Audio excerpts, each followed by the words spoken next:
Be looking good, warriors, all the way back to Coney.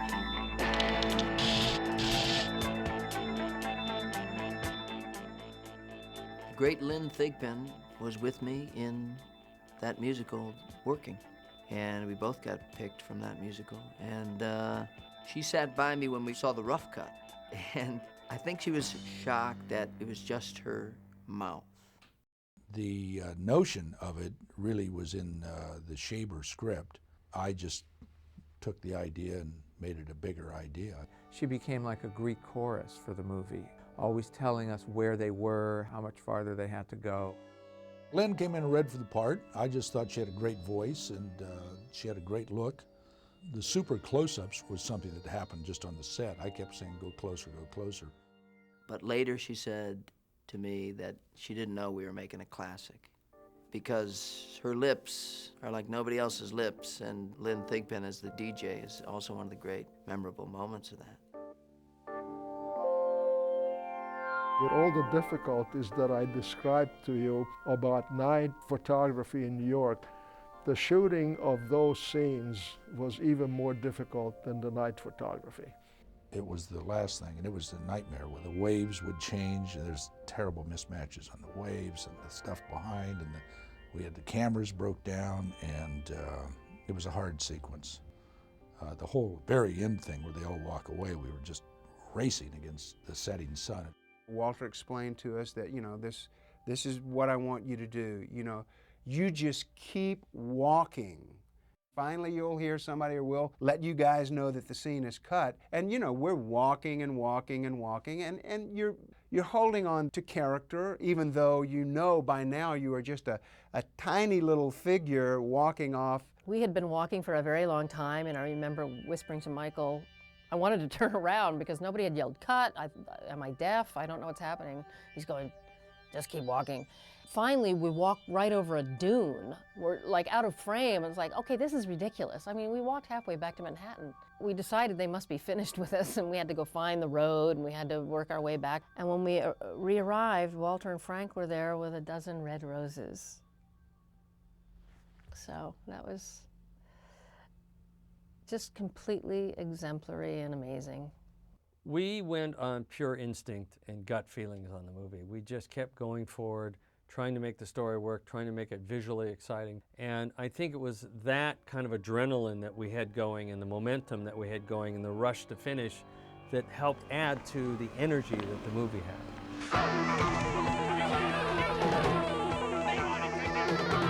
I thought that in the editing that we should be absolutely ruthless and make it move, move, move, move. That this was meant to be an emotional experience and that we wanted it to be very dynamic. There really wasn't a lot to think about, so keep it moving, keep it moving. One of the reasons we had to have 3 cutting rooms going non-stop was that we were rushing to finish to beat the other gang movies that were coming out. The one that was really paralleling us was The Wanderers. They were shooting almost at the same time. It was based on a book like ours. It was a good story, totally different than our story, but you get put in the category of it's a gang movie. We wanted to be the first out, and we were. So we laid on the full-scale editorial, and we were working 6-7 days a week. We worked days, we worked nights. We didn't work around the clock, but we worked a lot of hours, 7 days a week. From the time we finished shooting until we were in the dubbing stage, I can't remember how many weeks it was, but it wasn't very long.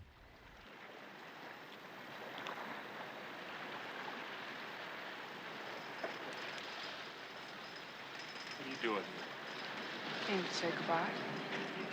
There was a scene at Coney Island that started the film where they basically just discussed the conclave that was about to happen and said goodbye. And I told him that I thought it was a mistake, from my point of view, that this scene at the beginning of the film be a daytime scene. It just didn't seem to mesh. And he agreed. It just fell right out of the movie. It didn't seem to fit in. Once you started the movie at night and got into that, it all just came together. And so I always say that you don't really cut things out so much as they fall out. I know a lot of you aren't too happy about going out on patrol. Just remember this. Out of a street family of 120 plus affiliates, you were chosen for this expedition. The film has its own kind of truth. The film just shows you what's there and what isn't, what's working, what isn't. He went back and shot the material that had the warriors talking to each other, over-shoulder shots, with no context. And then intercutting some of the horseplay that had been filmed on their way up north with this limbo footage of them talking to each other, and shots of the map, which had always been planned, the subway map. One of the things that we did in transitions, editing-wise, is we used a lot of wipes. A very old-fashioned technique that says, meanwhile, back at the wherever, the artificiality of the wipes was part of the notion of this isn't real life.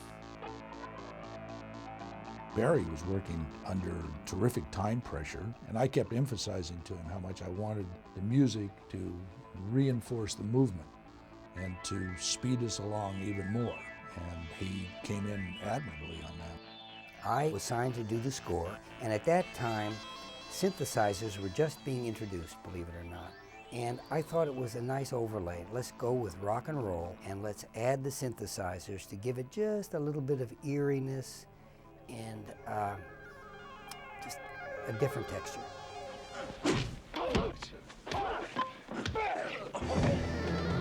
Fucking A. Walter and I didn't feel we should put music in the baseball bat scene. We didn't want to take away from the reality. Larry Gordon, on the other hand, said there's a little too much reality there for me. And in fact, to put music in that scene, I had to borrow music from another place in the picture. But I think Larry was right. Without music, the scene is much more violent. With music, it in some way reminds the viewer that this is just a game. And I believe it's the first entire score that was written with a rock and roll synthesizer approach. It's rock and roll without lyrics, except for the end title, In the City. Joe Walsh is a friend of mine, and we wrote that together. And happily for me, the Eagles recorded it after the fact. It was on the Long Run album and on the Hell Freezes Over album. So it's had a wonderful run for me.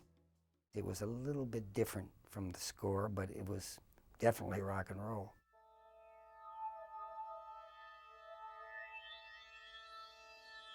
Originally, there was narration to the movie, sort of setting the movie in its context. And we had Orson Welles to come do the narration. Frank and I had worked with Orson on this movie called The Other Side of the Wind. Ultimately, it fell apart, but I think it would have been an interesting thing if we would have had Orson's narration at the beginning of the movie and setting the movie in the context that Walter saw it. I was so frightened if nobody would come, it'd be a flop. I had no confidence in this movie to be a hit. I knew we had a good movie, but I just couldn't imagine people pouring out for this movie. I remember I was in New York, and we had a big screening. It was tied to a radio station or something, and we had essentially a screening for teenagers. And I was at that, and we blew the roof off the place. So I thought maybe, maybe something was happening here. I think there were 6 or 7 movies that opened that weekend. I had heard that we were doing great business and the audiences were having a great time in the theaters, and that it looked like we were off to be a big hit. The first response, the newspapers, was almost universally bad, and then the next wave, the kind of magazines and longer reviews and all that, were on the whole quite good. And boom, we were #1. And then the word of mouth started to spread, and we sort of snowballed into this thing that was happening that had never really happened before. Then we had a couple of incidents that totally stopped everything. And suddenly, all I'm hearing is that if you go to this movie, The Warriors, somehow people will become agitated and they will begin rioting in the movie and you risk your life going to the movie. That was the word on the street. I think we were all kind of confused and didn't quite know what to make of it all. I think it's clear now, because so many films have had the same kind of problem. What did happen was that certain gangs were attracted to the movie because of its subject matter, and they saw their traditional rivals across the way, and sometimes they got into it. The studio, I think the only thing you can say is they panicked. They pulled the marketing first, and it still kept going. And then they pulled the movie. Obviously, I thought that was an unfortunate turn of events, and the movie kind of got labeled, but I'm a great believer that you make the movies and you sign the movie and that's it. So I think you put it up there. If some people had a bad reaction to it, I'm sorry. It wasn't the intention. But the vast majority, I think, had a good reaction to it, and they seem to continue to do so. Because it's not about gratuitous violence. It's just about these 9 guys trying to get home, and they just have to defend themselves. And it's so stylish. I mean, you have a gang called Baseball Furies where these guys got on baseball outfits and they got this psychedelic makeup on their face, and they're fighting with baseball bats like they're fighting with ancient swords. And this movie is light years ahead of itself. Walter had a vision, and he put together a movie that Larry Gordon produced that has stood the test of time. 27 years ago, I had no idea that I'd be sitting here with a wonderful Frenchman named Laurent talking about the cultural value of the Warriors. That's a total surprise. I didn't think I'd live this long. Out of all the films I've ever done, this has been my best experience working with a bunch of incredible young actors on the streets of New York, and we had a blast. And my mom, when she saw the movie, she said, "You almost look tough in that movie." So I got close. I've been employed in half the 32 movies I've been in because of the Warriors, really, including 2 other ones by Walter.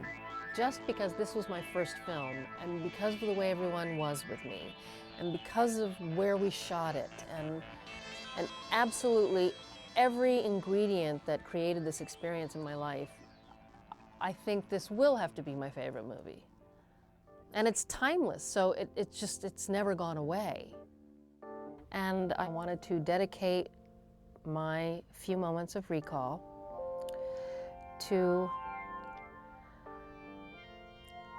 a very sweet friend and fan, Steve Dunneau, who would have been so excited to receive a package like this that he could look at and listen to, but he unfortunately passed away. And I also wanted to dedicate it to our dear sweet Marcelino Sanchez. I hope they're having a conversation about it right now.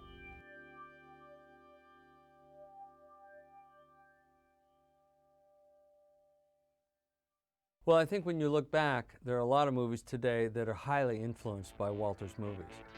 Walter has a unique vision of the story he's trying to tell, and that's what I enjoyed about working with him, because we were trying to create this unique world. In the business, all the young screenwriters, all the young directors, everybody was just always one of their favorite films. As far as I was concerned, we had made a cartoon that people would not take seriously. I was way off base. People come up to you and say, "Are you the guy that did the Warriors?" And say, "Well, yeah." And then they say how much they liked it. And so over the years, I just got this enormous amount of people writing me and coming up to me in the streets and all that kind of thing. And so I was aware that it had this other life.